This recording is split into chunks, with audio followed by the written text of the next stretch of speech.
Listen, my children, and you shall hear of the midnight ride of Paul Revere, right? Longfellow's famous poem made Paul Revere, right? This national hero and patriot figure. This is a statue of Paul Revere in the north end of Boston. We're celebrating him, right, for his heroic actions on that night. And I'll get to that in the story and talk super briefly about that. But there's another whole side to him, right? And again, I have to say one more time, hey, Paul, happy 250th, right? This is, you don't get a 250th every day. We've got to make a big fuss about it.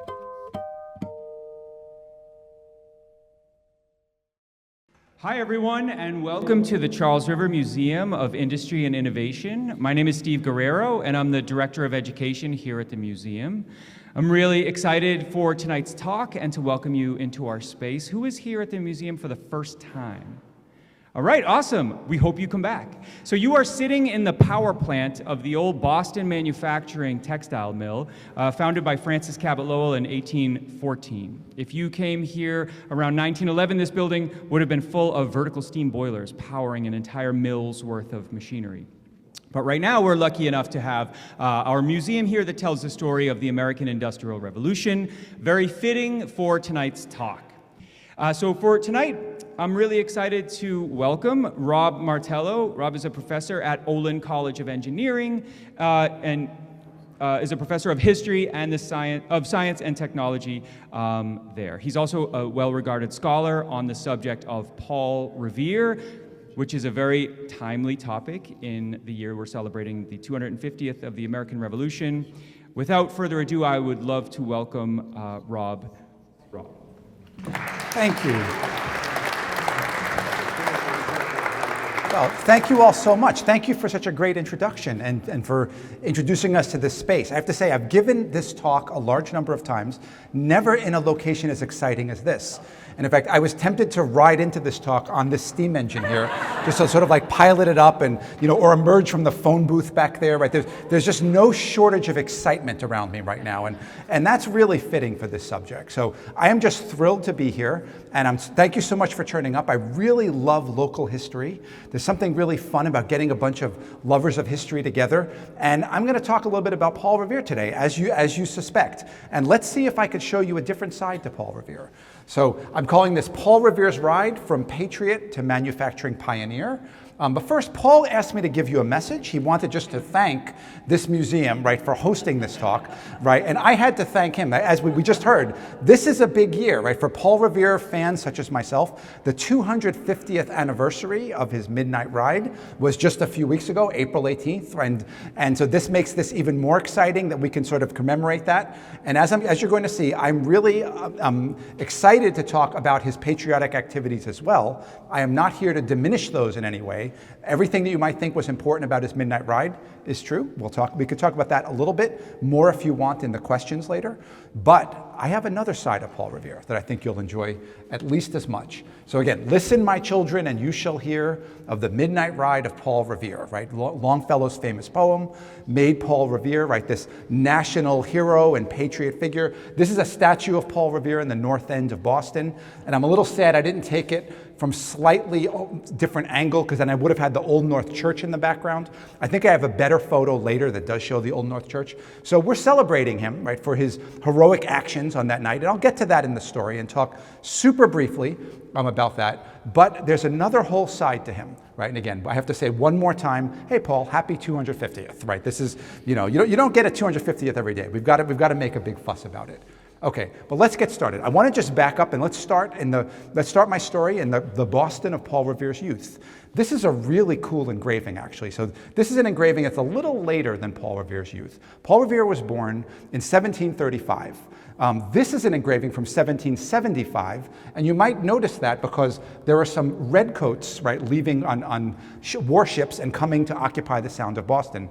This is a piece of Patriot propaganda, this engraving. It was made by Paul Revere. So I thought it'd be fun to show you an image of the Boston of Paul Revere by Paul Revere, just to take a look at a couple of important setting items here that'll sort of frame the story. You can just look. What jumps out at me when I look at this image church spires, right, are just sort of looming over the landscape. That's going to play an important part of our story later, right, the role of churches. The role of water, right, you could see all of the water, the wharves and docks, right, going out into the water. This is a maritime town. There are a lot of merchants in this town who are not only driving the economic state of Boston, they're also driving the social scene of Boston. They occupy the top of the social hierarchy, these merchants. And Paul Revere is aware of them. He's thinking about those merchants throughout his life. Also, just how dense the housing is. We're looking at Boston's North End from this angle here. So there's a lot of working housing here. Working people will have their houses built right up against each other. Paul Revere's house is actually still something you could tour. The Paul Revere house is on the Freedom Trail, and it's really fun. They've got it set up, and I love working with the people at the Paul Revere house too. So something we could still see. It's one of the oldest buildings left in Boston, and it's really great to get a look at that. So just to frame the story a little bit, thinking of Paul Revere growing up in colonial Boston. Also, one interesting mathematical fact, he lived almost exactly half his life before the Revolution and half after it. It's kind of right in the center. So it's kind of wild, right, that it works out that way. But Paul Revere is not just any Bostonian. He's a silversmith. He's the son of a silversmith, in fact.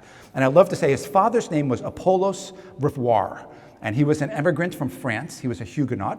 And he came to Boston. Paul Revere's father came to Boston when he was only about 12 years old. His father apprenticed to a famous silversmith in Boston. So his father got, in effect, a very nice education as a silversmith. And as many people did, his father passed that education to his oldest son, Paul. Right? So often a silversmith would take on their oldest son, if not several sons, as apprentices to help give them source of labor, to pass on their skills, and someday to pass on their tools and their shop. So that's what Paul Revere did. He learned literally in his father's footsteps.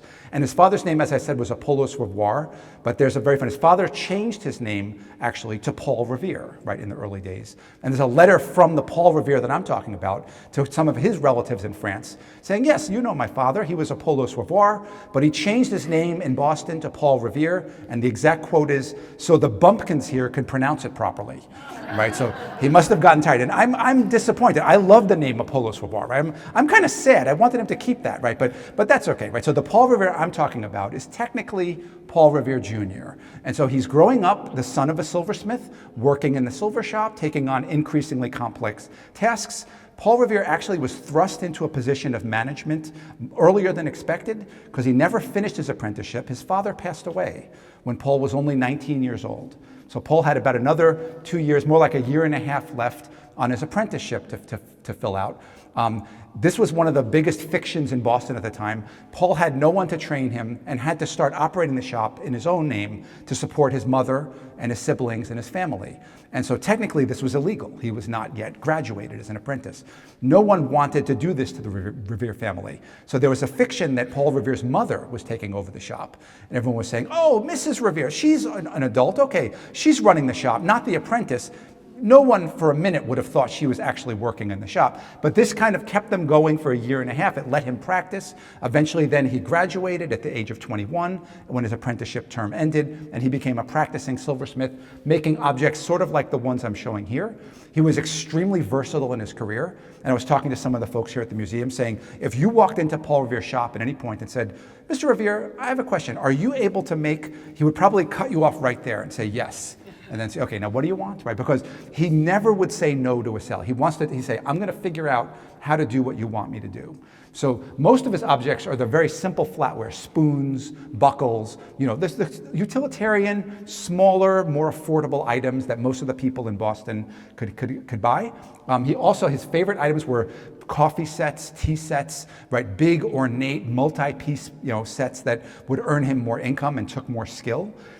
But he would do anything, as I said. Some of his items were really interesting. He once made an ashtray out of an ostrich egg for one person. He put silver legs on it. And another time he was asked to make a little silver chain for someone's pet squirrel. So I kind of like that idea. So if you name it, he'll make it. By the way, you might have heard also, he was a dentist in a sense, in one sense of the word. He made silver wires, very thin and very fine, and used them to wire false teeth into someone's mouth. One of his ads that I found said, these will serve the purposes of appearance and speaking, but not of eating. So it just shows he's not actually fixing the tooth in there, but it will look okay, right? And it will maybe correct a lisp or something like that. So it just shows like he will do anything he can, right, at this point. Oh yeah, one more image here. Paul Revere would leave a maker's mark on his work somewhere, right, just to show his authorship of it. And he was known as an expert in engraving. We know that because a lot of other silversmiths would subcontract engraving work to him. And silversmiths did that amongst their community only when you knew the person was very good at the task you were giving them. So he was receiving engraving work from others. This is an interesting image, by the way. I was doing my research as a grad student in the Massachusetts Historical Society archives, and I was looking through his letter book where there were copies of all the correspondence he sent out, and I turned one page and I found this. So this is the equivalent of a doodle, right? Like this is just a random page of his letter book, undated, right? Where he's got these beautiful drawings of patterns. So we have no idea, there's no context or explanation for this. He might have made this to show one of his apprentices what he was planning to do. This might have been a conversation with a customer where they asked for engraving and he said, oh, I've got something in mind, and he sketched this out. We have no idea. It's just randomly in there. So it shows you the skill that he has. And again, like this is not some framed piece of work or anything. It's on a piece of scrap, that he's making. So we're picturing Paul Revere now in the silver shop, right? Doing well as a silversmith before the Revolution. Working our way up to the Revolution, this is a painting. I actually, at this point in the talk, I have to control my instinct to talk too much about this portrait because this is amazing. And I'm losing that fight right now because I really want to tell you the cool story because this portrait is unique in American history. This is a painting of a silversmith in his element, right, before the Revolutionary War. There are none like it, right? Portraits at this time were reserved for members of the upper class. They were very expensive, and also they were very symbolic. So the story behind this one is that Paul Revere conducted a lot of his sales on a barter or a credit system. He would provide some good or service, and the person would owe him money. He'd write it down in his ledger. He was a very methodical record keeper, so I have double entry records of all these transactions. And John Singleton Copley, the painter, was one of the people who bought some small picture frames from him, made of pewter or other metals, or Revere did some engraving. And so Copley went into debt to Revere, a little small debt, but it accumulated as Revere sold him more works. At some point, either Revere or Copley came up with this idea. We think it was Copley, actually, who probably went to the shop and said, Mr. Revere, I've got an offer for you. If I paint your portrait, can we call it even? If I paint your portrait, can that cancel my debt?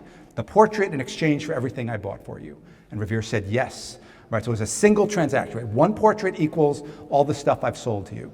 The funny story, right, that I'm failing, I was supposed to stop it myself and not tell you this, but I'm now seem to be telling it, right?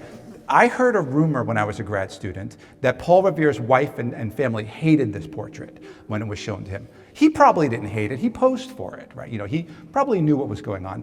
But the idea was, right, that this was hated. And I once had a chance, I met a descendant in the Revere family.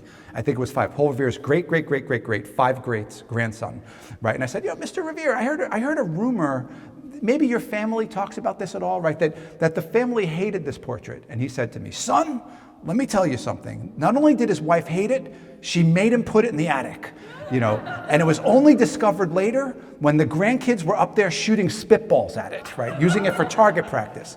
So it's when I talk to my students, I say, look, this is not a bad portrait. Like, why would it be so hated, right? The answer is when you look at the other portraits of the day, they were of the gentry, right? People wearing powdered wigs, robes, and often doing very symbolic actions. Maybe a merchant is gesturing out the window at a ship, or Sam Adams is holding a stack of books or something like that. It's really showing them as thinkers and, gentlemen, right? The pillars of society. And you could imagine Paul Revere's wife saying, Paul, look at this. You're in your shop, right? Your sleeves are unrolled, for crying out loud. Look, your shirt is unbuttoned over here. If you could see the original, there's a little dirt under his fingernails, right? Copley's really accurately portraying this. However, this is not meant to be some slander piece. I mentioned that Paul Revere's specialty is engraving. And when you look at what he's holding a teapot that is smooth. It's actually mirror-like, and it's not engraved. And these tools on the table are engraving tools. So what we're seeing is Paul Revere frozen in the act of creation. He's about to put his signature move on the teapot by engraving it, but he's not sitting there sweating or holding a hammer. He's thinking, right? And I mentioned the hands are often very symbolic in these portraits.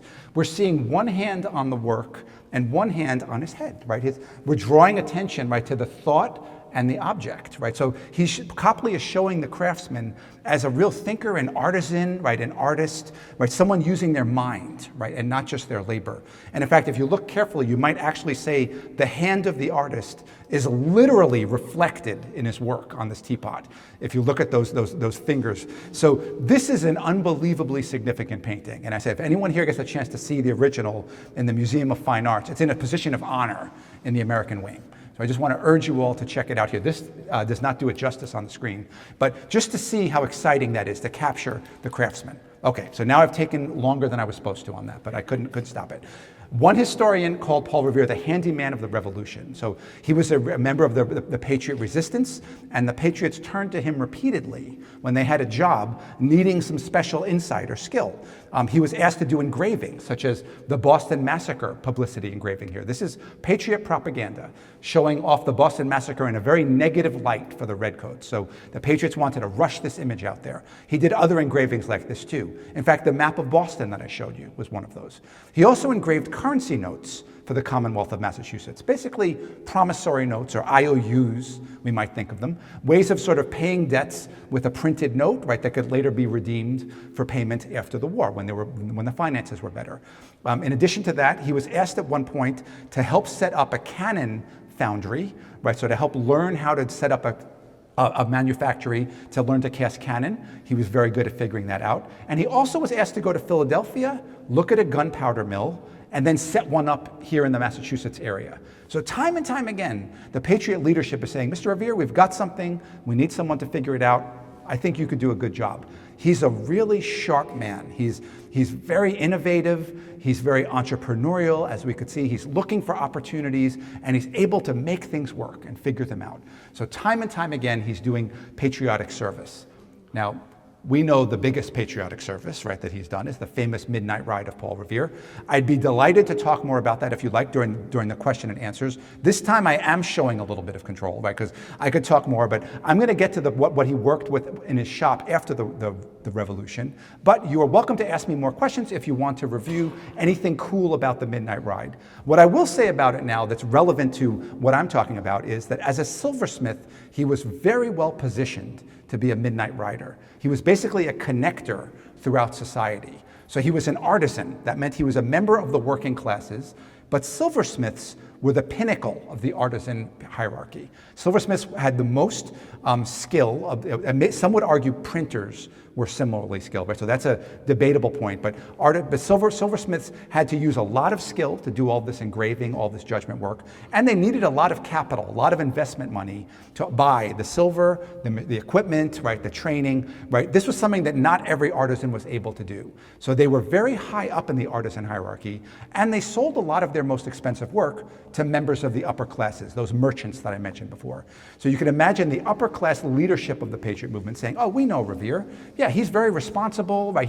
He does the work we give him. He's always on time and, honest in his payments. We can trust him. And the working men would be saying, oh yeah, he's one of us. Sure, he knows what he's doing. And so that positions him very well to be riding through the towns, knowing who to contact and give messages to, who not to give message to, who not to trust. Basically, he's really well connected throughout society. That helps him in his business, and it helped him as a patriot. So to move forward, if we think of Revere at the end of the Revolutionary War, you could picture him at first very excited, right? Just saying, this is great, I worked hard for my country, we are victorious in the revolution, my side is victorious, it's now my fellow patriots leading our society. Paul Revere wanted to be one of those leaders of society, he actually said, I don't think I should be a silversmith anymore, I would love to be a member of those upper classes, and he tried very hard to do that, and he failed time and time again. He wanted to be a merchant. The other merchants did not recognize him the way they recognized one another and would not extend him credit, right? They were saying, Mr. Revere, if you want to be a merchant, you'll have to pay in cash, right, in silver. No other merchant operated that way, right? He was not able to do merchant business in that way. That did not work. He tried to receive appointments to prestigious government positions. He wanted to be a customs inspector in the town of Boston. He was rejected. He was told, well, we're looking for a gentleman to take on this role, maybe a lawyer or a merchant, someone who's really aware of some of these bigger issues. He even tried to be the first director of the Federal Mint, something that I think all of us would agree, a silversmith really should hold that job. Right here, he seems to have the right credentials. Once again, they said, we don't know who this person is. He's some silversmith in Boston.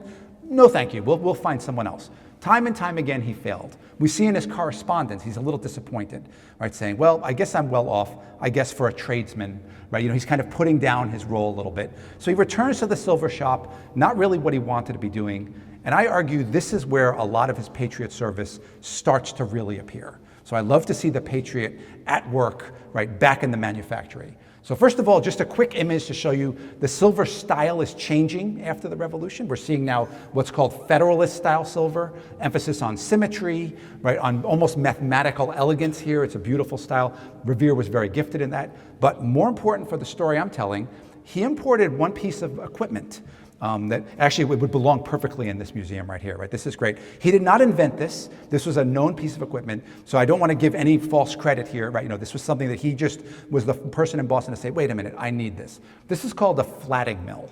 It's very straightforward, right? It's basically picture two rolling pins, but they're made of iron, and each one has a handle on it.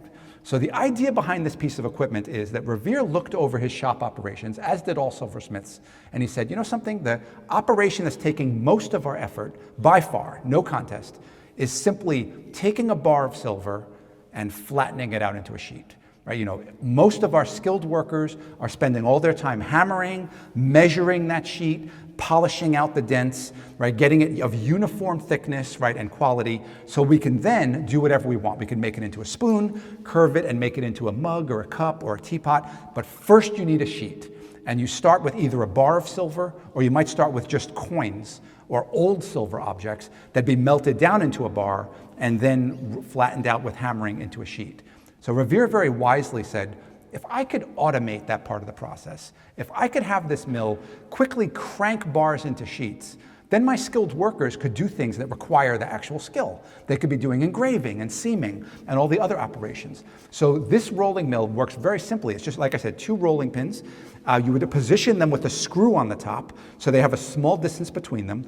Two strong apprentices would turn the cranks, and Revere or someone would feed the bar of silver through, and it would get flattened out a little bit as it passes through, kind of like working with clay or Play-Doh or something like that as you're squeezing it through. You would then heat the bar, turn the screw a little bit to move the rollers closer together, and pass it through again. So by repeatedly passing it through and making the distance between the rollers smaller, you're turning a bar increasingly flatter and flatter until you get a sheet. And if these rollers are parallel to each other, the sheet is uniform, right? It's perfectly, even. And then you could then say, great, now we've got it, let's start working on it. With this equipment, Paul Revere's output increased 4 times, right? So 4x, right, of the increase in output. He, by the way, had to smuggle this out of England, not personally, but he had to write to a sea captain over there and say, look, I'm trying to get one of these rolling mills. They're considered a prohibited technology by Britain, so if you could mark it up and label it agricultural goods, I'd kind of appreciate that, right? And actually the captain he was writing to said, don't tell me how to do my business, I'll get it out of the country. So this was a fairly common thing, but it shows, right, this was something that not everybody had. Revere got it, and suddenly his profits are booming. Right, so now we begin, it's almost like we're shifting gears now.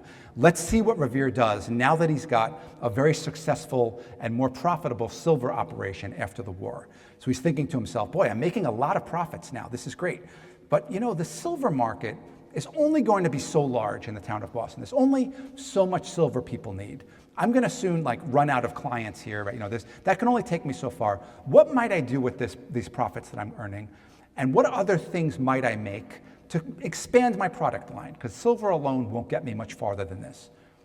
So he starts with iron casting in the year 1788. So he took those profits, invested it in an iron furnace, right, basically a super hot oven, and he made some relationships with local iron masters who would sell him some of their what's called pig iron, these big bars of pig iron. He would melt it down, right, so make it molten iron, pour it into a mold that he would create out of a sandy clay mixture.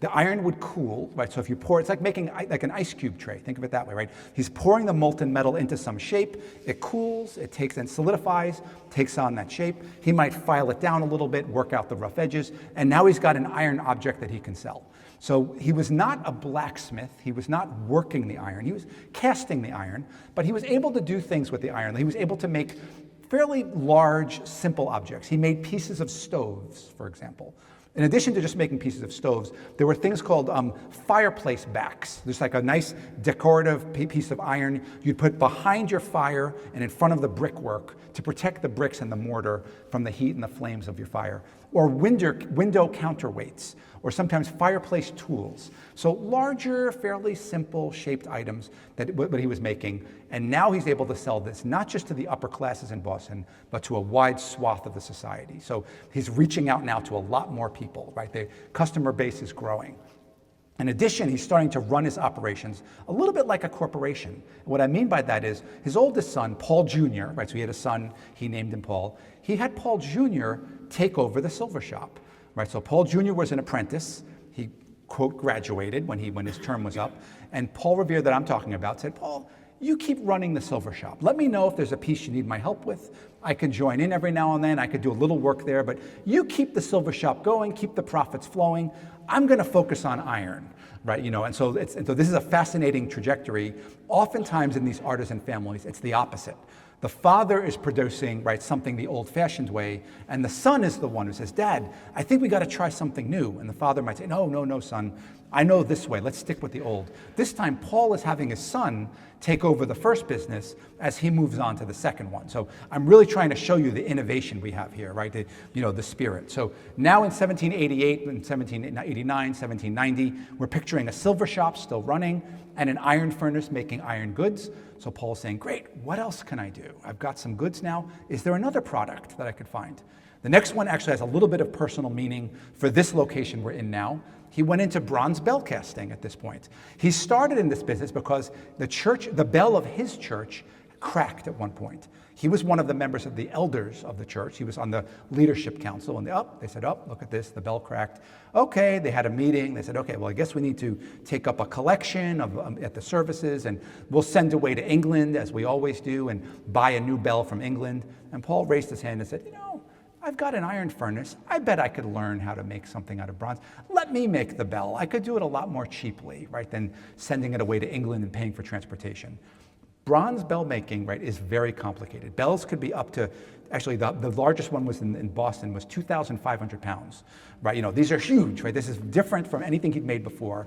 And also a bell is a very complex instrument. You would often have a core, right, that you would make out of a clay dirt mixture. You'd make a model of the bell you want to make out of candle wax, and then make another mold on the outside of that. And then you would fire the mold, so melt the wax out, and heat up the clay, right, to make it solid. So this would create a little opening where you'd pour the bronze into. This is complicated. I also learned that a bell, when you ring it, plays a musical chord, right? So different areas of the bell are playing different musical notes. And so together we want a harmonious chord to be played when you ring it. And so one of the images here shows a man with a hammer, ringing it, and there's somebody with a violin. So they're basically trying to tune the bell, right? Just saying, okay, strike it here. That's the D flat, right? Okay, strike it here. This is the G, right? And they're trying to make sure that all of the parts of it, and they could tune it a little bit by taking away a little bit of metal from the inside, right? So that changes the acoustics a little bit. This is an artistic, complex process, right? Very hard to master. Paul Revere did this by looking at existing bells, by speaking to iron workers, right, who knew something about casting, and by researching and trial and error. So it's really an amazing achievement. He was able to enter this field. Now, I'm sorry to share with you, his first bell, by most accounts, was shrill. It was not his best work, right? That was the trial bell. But after that point, his bells actually received great acclaim. Right, and I showed you that picture of the town of Boston earlier, right? Churches were very high-profile clients. Someone estimated from certain spots in Boston, you could hear more than a dozen different church bells, right? You could hear many different sounds. You learned to pick them apart by their tone, like bong, oh, that's the Old South Church, oh, that's the North Church, right? So you learned to listen to which one. A beautiful sounding bell was almost like a business card, right? Saying, oh, that one's great. Who made that one? Paul Revere made it, right? So this was a high profile product that got him more well known, right, as a metal worker. And once again is making Paul say, okay, what next, right? Before I move on, I have to point out, we have in this building a bell made by one of Paul Revere's apprentices. It's sort of up a ramp right over here. 1858, I think we said. Is that correct? So I believe that one of his, a Paul Revere bell was purchased here and was used here until it cracked. And then this bell was then purchased after that one cracked in the 1850s. This bell that you could all look at over here, I think, could you push a button and ring it? Right? Is that? We have a drumstick. A drum? Oh, you could do it the right way. Okay, this is even better, right? So just so you know, so like on a future visit, right, to this museum, I would encourage everyone, right? Let's check out, right, the beauty, right, of these bells. They're magnificent objects, right? Real craftsmanship in this bell. They're spectacular. There's a few of his bells still in operation around the world, right, surviving there, and they're always a marvel. So we've got now Paul Revere working on, his son is working on the silver shop.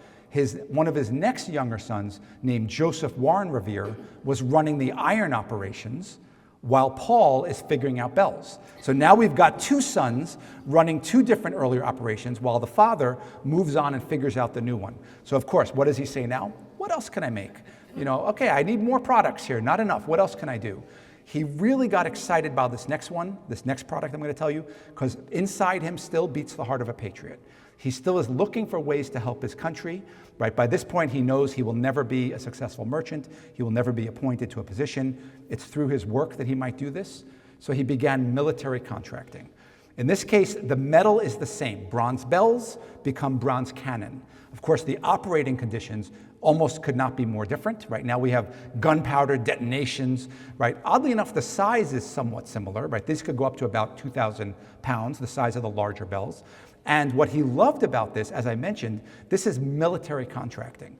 So Paul Revere is now reaching out to different militias, to the Navy Department, right, and saying, hey, is there a need for anything that I could produce? Oh, you need armaments. Well, I could make you some cannons. I just need some molds.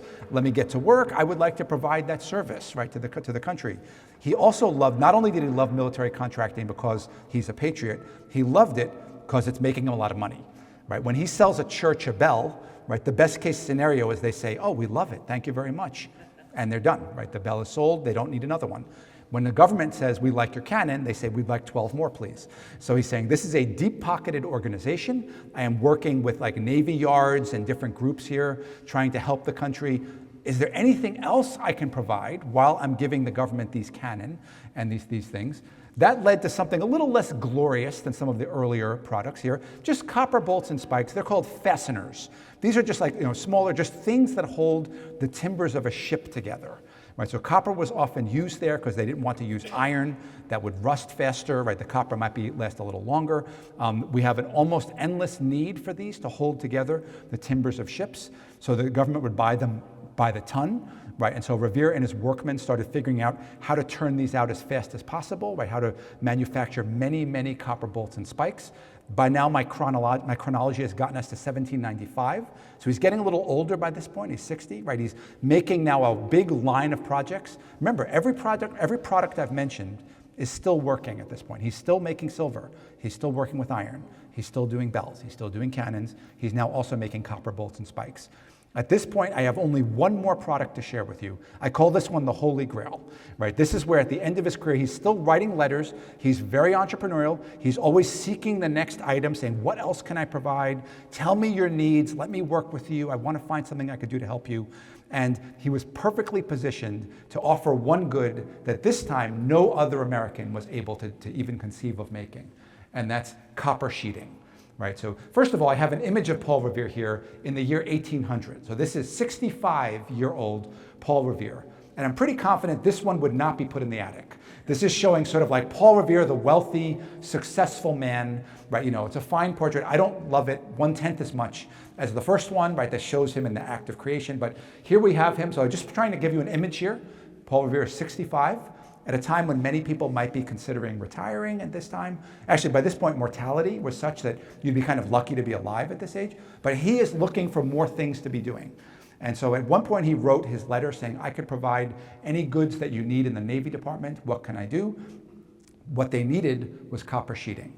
It was a well-known fact that a wooden-hulled vessel, so a wooden vessel, sailing especially in warm waters like the Mediterranean Sea, was subject to all sorts of attacks from sea creatures.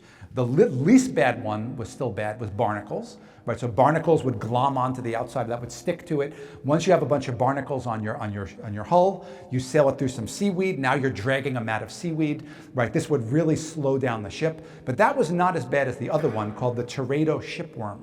That's a mollusk.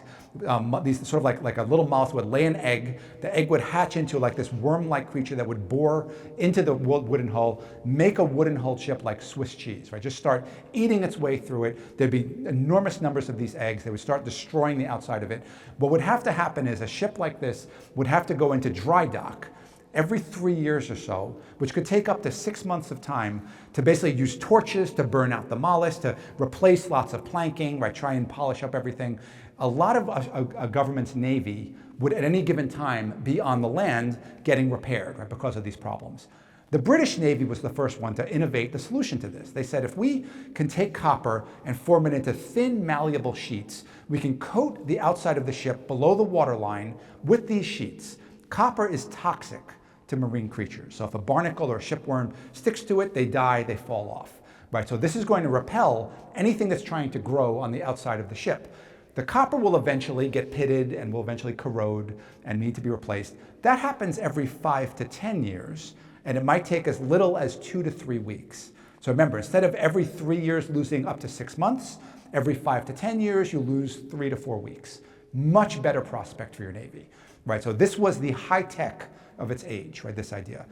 Metal workers did not know how to take a sheet and roll it into something that was malleable enough, right, to adhere, right, to the curved surface of the ship, but strong enough, right, and not brittle, right, so that nails could go through and hold it in place. It would not just fall apart, right, and come off of the nails. It would not crack when you're trying to nail it. We wanted to hit an exact blend of material properties.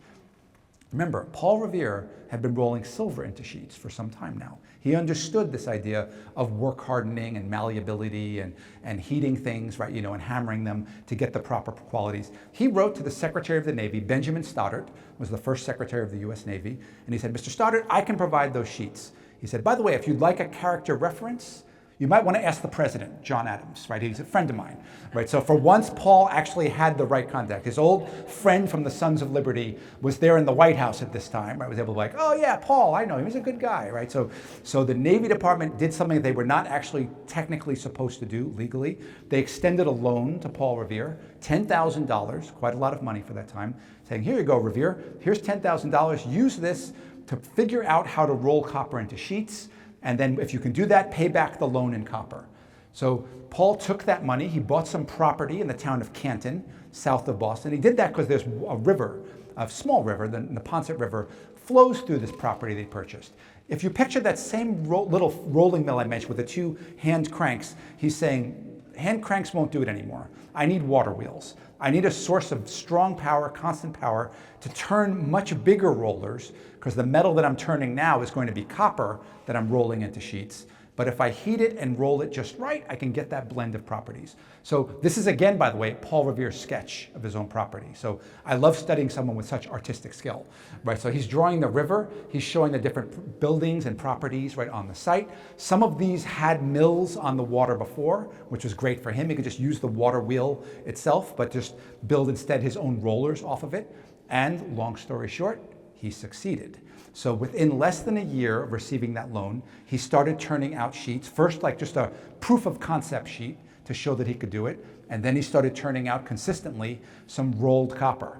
Within a very short time, he paid back his entire loan, and then from that point on, it was profit. He was able to sell lots of sheeting to the government and to other clients. So this was the good that no other American was able to make. And furthermore, that Secretary of the Navy, Benjamin Stoddert, had commissioned a study where he said, if we ever get blockaded by Great Britain, our enemy, not quite our enemy yet, but looking like we're going to be at war with them sooner rather than later, if they blockade our ports, are we able to build ships inside the blockade, right, that could eventually break the blockade? And so a study was done. What can we manufacture here? Are we self-sufficient in terms of building a navy? The answer was yes for everything except copper sheeting. So by loaning the money to Revere, he was checking the last item off of the list, saying now we can build our own navy. And Paul Revere was aware of this. He was able to perform this service that this time others could not. So, here's a nice image, right? The USS Constitution, by the way, looks like they were buying a lot of his copper. We're pretty confident that it went onto the Constitution. It's hard to know because copper was being bought by the Navy Yard and was then being commissioned to different projects. So you can't trace copper exactly, but if you go to the USS Constitution Museum, they have a big diorama there about Paul Revere. They talk about his work. They're very proud of their connection to Paul Revere, as they should be, right? So it was coppered by Paul Revere's company himself. So I mentioned that was the last product that I was going to share with you. I will quickly describe a few other uses that he found for these sheeting. So the big one was for vessels, right? For both the Navy and for merchant vessels, right? That wanted to sail in warm waters and not get attacked by barnacles and shipworms. State House domes would often use some copper, right, to protect from the weather and create this shiny appearance, including the one here in Massachusetts and the New York State House dome. So those were two very big contracts for him. Revere ware, you might have heard of Revere, right? Revere ware, pots and pans. He was making some of his copper into thicker sheets and making utensils and cookware out of it, right? So to sell to different clients that way. Up here in the upper right on this image, I have a picture of a steamboat. Robert Fulton, actually, after building his first steamboat, wrote to Paul Revere and said, Mr. Revere, a lot of people are talking about your copper sheeting. I was wondering if you could roll thicker copper and make it into a boiler. Right, because I am tired of sending away to England, right, and spending a fortune to get boilers over there. If you could make them here, that would be so much more cost effective and we could really get a partnership together. And I told you, what does Paul Revere say when someone says, do you know how to? He'll cut you off. Yes, I can, Mr. Fulton. What am I making now? Right, an extremely thick, much bigger sheet. Oh my goodness, right? So that was challenging, right? But he actually did make some boilers. So this is near the end of his career. Paul Revere is reaching out, trying all of these new directions here. The final image is not a product. It's something that I am weirdly proud of. Paul Revere and his son, Joseph Warren, who was following in his footsteps, taking over some of the shops, I believe, I'm pretty confident at this point, speaking as a historian, that they can be credited or blamed for America's first example of industrial espionage. Because Paul Revere in 1804 sent his son, Joseph Warren, over to England. He said, son, could you go over there, act like you're a merchant, right? So explain that you're a merchant from America and you want to buy some copper sheeting. Talk your way into their copper manufactories. See if you could look at their operations. I've got some questions for you. So by this point, he'd been working for years. So he already was making copper sheets, but he knew there were improvements to be had and he didn't know exactly what to do. And he knew the English copper was the best, right? So you say, boy, if we could figure out some of their solutions to problems, I could do that here. This was a guarded technological secret, right? So it would have been treason for someone to try and share this information or leave England once you were trained with this information. So Paul wanted his son, Joseph Warren, to go over there and talk his way into it. And he succeeded. In spite of all the secrecy, all the measures there, this is an image, right, that Joseph Warren smuggled out, right, that's showing like his drawing of some geared up rolling wheels and how they go into the water. And you can picture him very excited. In the letter, he says, Dad, this is great. We have one water wheel turning the bottom roller and a second water wheel turning the top roller. They have one water wheel. And the gears on the bottom roller turn the top roller. They just need one water wheel. We have two. Theirs is much more efficient, right? So he's like talking about all these advances over there, things that Paul could then bring, right, into his shop. So a lot of people we mentioned Cabot Lowell, right? Lowell was of the Lowell Mills fame, right? Was known for traveling over, right, to England to learn about weaving technology and so on. That was after this, right? This was definitely earlier. So as far as I know, this is the first case of an American traveling, learning, and bringing the knowledge back. And when I mention this to some of my students, they get a little disappointed. They often say, Rob, I was kind of happy until that point, but he's like a spy, he's like a thief. And I say, really? Paul Revere wasn't disappointed about this. He was bragging about it. He would write to everyone and say, look, my son has managed to infiltrate their shops. He's learned some secrets, right? The other part, he saw this as part of his patriotic duty. He also didn't like the thought of keeping the knowledge secret, actually, right? He once said he could have applied for a patent for this, but he didn't want to, right? He said this was as worthy of a patent as anything that's ever been granted. I don't want to do that. And another piece of evidence that's fascinating is several other would-be copper workers in America wrote him letters, right, and said, Mr. Revere, I'm trying to set up a copper rolling mill the way yours is, but my copper is not as good as yours. It's not working this way. And he would actually draw diagrams and say, look, I think this is your problem. Try this next time, right? So he is actually trying to foster an American copper industry, right? Not just himself. So it's really interesting, his view still, right? And of course, this is the old Patriot, right? Looking at England, they're hoarding knowledge. He's not going to be happy about that. If any country is going to get on his angry list, it's going to be that one. So just some different applications at the end of Paul Revere's working career, right? Ways he's using this technology. So to bring it on home, he retires from the shop in 1811, and that son that I mentioned, the delightful spy, Joseph Warren, took over the shop. The business was doing quite well. Paul lived to the ripe old age of 83. So he died in 1818. And I forgot to mention this earlier, but he had 2 wives throughout his life and 18 children. I'm sorry, 16 children. Sorry about that. 16 children. I said 18. It was 8 and 8. 8 children with his first wife. She died in complications from the final one. And then 8 more children with the second wife. And then she said, enough children. I don't want to die in childbirth. Of those 16 children, only 5 outlived him. So it says something about, first of all, how long lived he was, and the mortality of the time. Many of those children actually died at age, in childbirth or before age 2. So many of them did not last very long. A few of them did go and did live longer lives. Maybe they passed away in their 30s or 40s. But some of those who passed away as adults had children of their own. So by the time he died, he had more than 50 grandchildren. That's actually the best number I could give you. We can't actually with certainty say how many grandchildren he had, right? There were a bunch of names reused and the records are a little bit unclear. At least 50, I think 52 was the number that some people at the Revere house are fairly confident about. Large, booming family. And so his company was named Paul Revere and Sons by this point, right? And under the able management of his son, Joseph Warren, it did extremely well. Joseph Warren inherited his father's innovative and entrepreneurial approach to things. He kept expanding the profit line. They built a railroad line to Canton, right, specifically to their plant to help with product movement. He purchased other companies as the company grew. So right now there still is a Revere Copper Products. They have a big facility in Rome, New York. And I mentioned before Revere Ware, that was a division that started out as one of Revere's divisions, but it was sold off a while ago. So now it's basically the Revere name. I don't know which company owns it. It was Corning for a while, Borden, right? So that's just a nice brand name that's moving around a lot, but it goes back to Paul Revere, who we're talking about. And at the Paul Revere Heritage Site in the town of Canton, they now are actually working on the property, right, where he had his business, and they are restoring some buildings, right, and they have a museum there. I've been working with them. There's some really interesting exhibits they're making, so it's becoming a heritage site to really commemorate this side of Paul Revere too. There's a Paul Revere house in Boston that rightfully celebrates his patriotic work and his home life and his work as a silversmith, but now we have a Canton site as well telling the industrial story too, about the birth of the U.S. copper industry. So really interesting stuff. So I like to end my talk just by saying we are so lucky to live here in the Boston area. And I just have a few of the images here of things that I mentioned in my talk. The Paul Revere House, right there, the middle image on the top is the Freedom Trail itself. So the Freedom Trail will lead you to the Paul Revere House. It will lead you to the USS Constitution over the river in Charlestown, where again, they celebrate Paul Revere. Paul Revere is buried in the old granary burial grounds, right? So that's near Boston Commons. This is the image I was telling you about. So here's the Paul Revere statue in the north end with the Old North Church in the background, or Lexington and Concord. If you feel like going old school and celebrating the Midnight Ride, we've got something there for you as well. So I just love to just recommend we visit some of these sites and you could just see them for yourself and just get more angles to the story. So I'm going to stop there. I just want to thank you all, right, for having me here, and I'd love to take some questions. That's okay. Thank you. Thank you very much.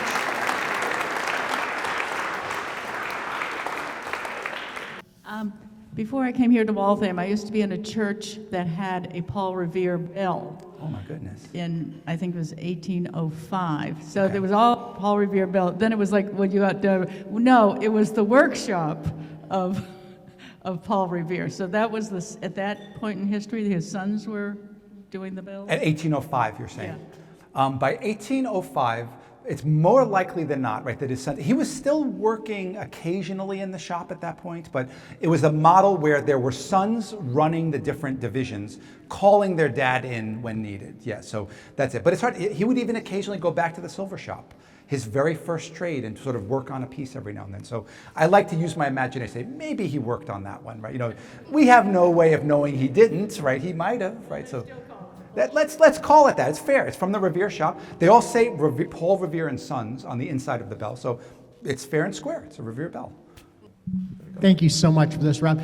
So I kind of accidentally ended up in Canton at the site that you're talking about. Yes. And one thing that stuck with me was he called it Cantondale. Yeah. And Yes. so I'm just wondering if you could give us anything about this site. Did a mansion there? Did he go, like, what was so special about just this location to Paul Revere, Cantondale? Oh, what a fun question. Yes, so he purchased the site there, and there were, I believe, 3 buildings on it when he purchased it, 2 right on the river that had, again, water wheels turning, some kind of mill equipment before this point, and the 3rd was a house that he worked on, that he lived in, he moved into, and he renovated a little bit and then moved his family there eventually. They moved from Boston to relocate in Canton. Part of this, by the way, I love your question. You set this up very nicely. There's actually a poem he wrote called Cantondale, where he is telling this story, and I gotta, you know, as you could tell, you might have guessed, I'm kind of a fan of Paul Revere. Even I cannot call him a good poet, right? I'm sorry to say. He had many skills, that was not one of them, right? But the fact that he's writing a poem is fascinating, because in this poem, he's portraying himself almost as the lord of the manor, right? So it's like a poem of Cantondale where he's saying, you know, it's basically narrating a day in his life, saying each day I wake up, I hear the river flowing, I hear the sound of hammers in the distance, I ride my horse around my grounds, I take a nap under the tree. So painting this really rustic, idyllic scene. And part of it is, you could see he's attained success. So remember, this is the man who was the Patriot early on, who wanted to ascend into the upper classes, was told, no, you are a tradesman, right? You know, we have no place for you among the merchants. You are not going to get a government appointment. Go back, you know, basically stay in your lane. Go back to the shop. And then through his work, he actually becomes financially quite well off, right, by the end of his life. Not as rich as the richest merchants. I don't want to exaggerate that, but he was really well off by the end of that. And he had his own property, and it was very pretty, very beautiful. And if you go there now, they've restored some grass fields and the river is there and everything. Really nice property, but he's excited by both the combination of industry and nature all together. And so he's acting a little bit like the Lord, right? It's like sort of like, I've reached this point now and I have this satisfaction and life is good right now. So it's really wonderful to see at the end of his life this triumph. And the last thing I'll say is he sort of gave himself a little title. Sometimes he would write some of his letters and sign them Paul Revere Esquire. Right, so he would give himself a little bit of a title by trying to say, I kind of made it into the upper classes, right? And near the end, when Benjamin Stoddert, the first Secretary of the Navy, was sort of congratulating him, right, you know, and saying, boy, oh my gosh, I think Revere did it. He rolled some copper into sheets. He then wrote a letter to Revere and others just saying, everyone, I'd like to know, you know, I'd like to inform the Navy Yards that I think you might want to go buy some of your copper from Paul Revere Esquire. Right, and so by having Stoddert mention the title too, you could just picture, like, that letter still exists in his archives. I'm sure he kept it till the day he died, but he's like sort of like, Esquire, I've made it. So there's a lot of pride in that property, and it is, again, beautiful property with water power, which is what he wanted, but also just some land, right, for him to just experiment on. Such a great question. On that note, so you touched on something briefly. Did he own the property in Canton beforehand, or did he go out and choose it? Because I kind of wonder if he had given Waltham a shot. I mean, we're a lot closer, and I mean, I think we're all grateful maybe he didn't, because what happened eventually. So that's the first part. The second part, it's kind of a little tongue-in-cheek. If Dawes had been so successful in industry and innovation and popularity, would Longfellow have written the Midnight Ride of Dawes? Of Dawes. There we go. Right, so, well, I cannot answer the Waltham part of that. It's like, Revere, you missed the boat on this one, friend. What's up with that? Great land here. You have a point there. The Canton property, he did seek out and purchase when he was thinking about copper rolling. So this was sometime around 1799, 1800, right around there. He somehow located and purchased the property. And unfortunately, I wish I had more information. That would be a great question. Like, what was the search process? Did he know Canton before? You know, like there's not really logic behind the purchase. He did know some of the people who worked in that area. There were other iron workers on the same river who he had known about. So it might have just been familiarity from before, right? Just saying, oh, there's a river out there. But he was looking for water power Ideally, a building on the river with a water wheel, so he didn't have to invest in the wooden water wheel, and just enough land so that he could live there, his workers could live there, right? He could just sort of have one-stop shopping for everything. So somehow that property met the bill. By the way, I should add too, the river was not perfect for his purposes. It's not a large river. It would dry up sometimes in the hottest summer months. It would freeze in the winter. So this was one of the limitations on his business. So later people said, oh, there were other, actually, the Lowell Mills, right? There are other sources of water power that were more reliable and more powerful, but this was something he could afford. He knew about it. He purchased it very quickly, and it helped to get him up and running very fast. Now, the second part, right, the Dawes, right there, and a lot of people have said, oh, too bad Dawes doesn't have a name that rhymes with, here and year, right, and all this. Then maybe that would be the poem, right? So that's the case there. It's funny, right, because Dawes did complete the ride in the same way. Revere is the one who wrote the famous account of the Midnight Ride. So that's what's interesting, right? So Revere was well connected in the Patriots organization. And so afterwards, one part, this is the story that I was trying not to go into too much detail on, but I'll quickly say at the end of the Midnight Ride, Revere found himself unhorsed, and I could talk more about that if people want later. He walked back to Lexington, and John Hancock and Sam Adams were both there in this hotel, and Revere said, "Get out of here, you're about to be overrun by redcoats." And they said, okay. And they said, oh, Revere, there's a trunk of papers in our room. It has a lot of Patriot documents. It lists most of the names of the people in the Patriot organization.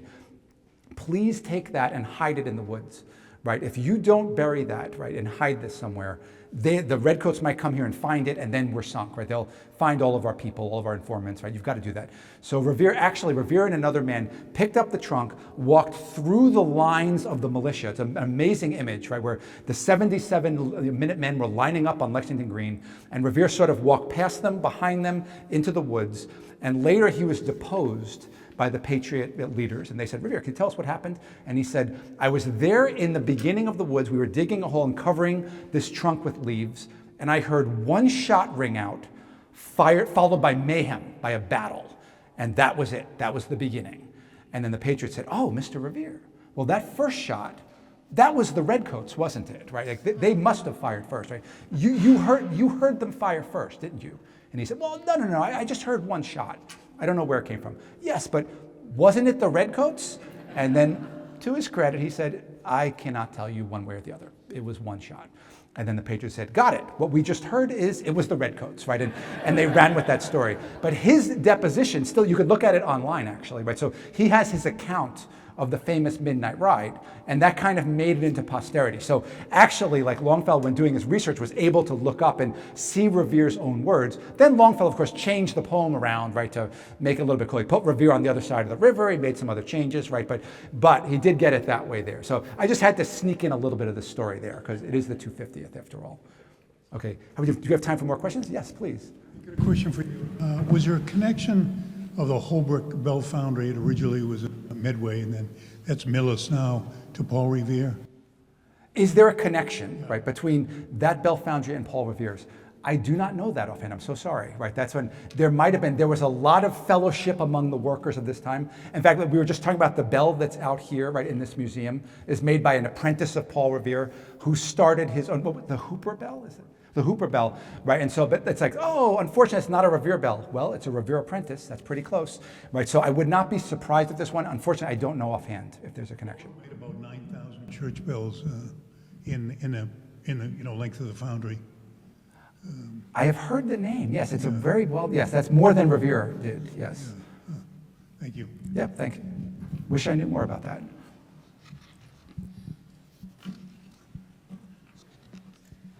Oh, here you go.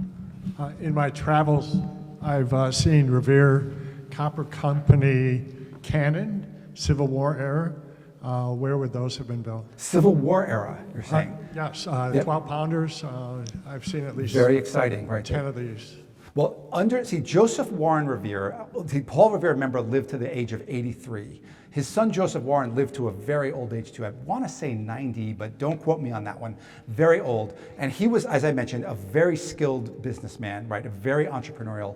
And he had his own sons, two of which, so now Paul Revere's grandsons, also joined the firm. So this is my way of saying Paul Revere and Sons continued operating. They did continue making cannon and bells. right? After Paul Revere, the Patriot, ceased, right? After he retired, they continued making it. And in fact, two of Paul Revere's grandsons actually died in the Civil War. So that was one, and that created a bit of a leadership void in this company, right? They were both very patriotic. They wanted to serve their country. They died, in different battles there. And so anyway, absolutely, the company continued, right, to manufacture armaments, right, getting more and more advanced. They really enjoyed military contracting and all sorts of work. And they went into new fields too, making wire and other things that Paul could not make himself. They're buried at the Mount Auburn Cemetery, the two Revere grandsons, or at least a cenotaph is for one, as well as the burial site. And the Revere House has a lot of information about that, right, about the heritage. There we go. Yeah, I heard you say that he was buried at the granule. The old granary burial ground, yes. Next, where is it physically? Where's the burial ground, the old granary burial ground? Yeah. It is very close to the Boston Commons. Is it behind Park Street Church? We can confirm that? It sounds like it is, yes. That sounds right. Mother Goose is buried. Yes, it is. Boston's Mother Goose. Yes, that is correct. You got it, yes. Also, Benjamin Franklin's parents, right? Yeah, there's a big obelisk for Benjamin Franklin's parents. Absolutely, you've got the right place. This is the grave itself. That's one of my images up here. This isn't a question, but it's more of a comment. When you showed the first picture of the rollers for flattening the copper, Yes, okay. what flashed in my mind was a memory of my grandmother's washing machine with the ringers. Yes. And it had the gears, so you had one crank which would move both rollers, and you could adjust the space. And For different loads that you're putting through, you could make them closer or further to wring out the water. Right? Is that what you're saying? Right? To put it through. I've seen pictures of some of those. That's good connection. yeah, Yes. but it's the technology transfer. The technology transfer. Outstanding. Outstanding. And we're in the right location to make observations like this, right? When we look around, right, at all the, you could just follow the evolution of certain lines of technology around this building. Absolutely. You mentioned that, of course, he was working with silver, then iron, then copper, and essentially those were strategic materials. You mentioned that as far as silver, he was essentially recycling coins and perhaps other items made of silver. Now, what about sources for iron? I know that from the Saugus Iron Works, they collected iron from pond bottoms. They would scrape that off there. Yes. I don't know how steady and how efficient that would be. Maybe they were international sources for this stuff. What about also the copper? And what were the sources of that? Was there an international supply chain? How was that handled? And did he have control of that? Absolutely. This is actually a great closing question here, because this was one of the factors that plagued Paul Revere throughout all of these metals I was describing, raw material shortages, right, and the difficulty in getting them. So taking them one at a time, right? For every single one, and I like to say this, I say this in my research, he was one of the early people who was thinking about what we would now call recycling, but with no interest in environmental reasons whatsoever. For him, it is purely economic, right? He is saying, if we already have something made of that metal, that is the fastest way I could put it into a new form. So for silver, people would show up with coins, and it's amazing. Like, imagine if I walked into a shop and gave them a stack of quarters, right? And I said, could you make this into an object? Right? That doesn't occur to us. Back then, the silver coin that you would use as circulating currency was simply a convenient portable form of silver. You might as well melt it down, make it whatever you want. An old teapot that's out of style, the spoon that's bent in some way you don't like anymore, throw it in, give credit for it, reuse it. However, that was only part of where he got all of his metals. He would also have merchants provide him with the metal as much as possible. Later in his career, he would have purchasing agents. He would have one in the port of Boston, kind of keeping an eye out for certain items on his wish list. He even had one as far away as the New York port, right, when copper was the thing he was working on. Copper was so hard for him to find, and he needed so much of it, right? Of all these metals, that's the one he was moving through the fastest. He just had an almost inexhaustible hunger for tons of copper to make all these things, bells, cannons, right? Copper sheets, bolts and spikes, that if he saw copper, he would buy it. And so in that case, right, so I'm sort of like lumping together the metals a little bit in this narrative by saying the main sources, one of them was reusable, right? If you could find something that was already made with the metal, he could just melt it down and reuse it. He didn't like doing that as much with copper. He called that old copper, in other words, like recycled copper, because often it was contaminated with other stuff. Like if someone had an iron nail mixed up in the copper, right, that could really ruin what he's working on. So, so he would get the old copper, he would really work over it, try and purify it and be careful with it, but he'd every now and then say, look, I made this out of old copper, I'm not happy with the quality, it's not really perfect enough. So he was trying to buy it new. You also mentioned though, so of the three sources, one was recycled, reusing it. One was having merchants bring it in from all over the world, right? So silver was sometimes coming from South American mines, interestingly, right? There were some big sources of South American silver. That said, also just British merchants might bring it in from England, where it may have come from anywhere else to get to England, then to Revere. Copper, one of the places was Turkey, actually. One of the ports in Turkey had some big copper supplies. Smyrna was the name of it at the time. I don't think it goes by that name now, but Revere actually once wrote to the Navy Department and he said, look, I'm building copper sheeting for your Navy. I'm running out of copper all the time. Please, I have a suggestion for you. The next time your ships are in the Mediterranean and they want ballast, right, and they just pick up rocks for ballast, don't pick up rocks, buy copper, right? Buy copper as ballast, bring it back here, I will buy 100% of it, right? So that's an example of Revere, like solving the problem, like saying, I need this supply, you need the product, you've got ships in the right area. For crying out loud, just pick up some copper and bring it over here. I'll buy 100% of it and all of that. So he would set up these supply chains and networks as best he could. You also mentioned iron coming from, it's called bog iron, right? Sometimes iron precipitates right out of bog. That is not a very reliable supply, right? So that's one where it's a slow forming source of iron. It was not really that useful for him. And for iron, he set up relationships with local iron masters. There were some in Rhode Island, for example, where they would buy the raw iron and cast it into these things called pig iron, right? And he would buy the pig iron from them. So he would try to, where possible, work with the producer and have as reliable a source as possible. But really, this just water power was one of his limitations. Raw materials was another one. So he's always just saying, I wish I could finish this contract, but I am looking anywhere I can for copper and I'm out. And so it just shows you, right, we don't have the networks and the infrastructure that we do today. And he would have loved that. It would have really moved his business. I love these questions, by the way. This is a great audience. So I think we should thank you so much, everyone. Thank you. Fantastic. That was awesome.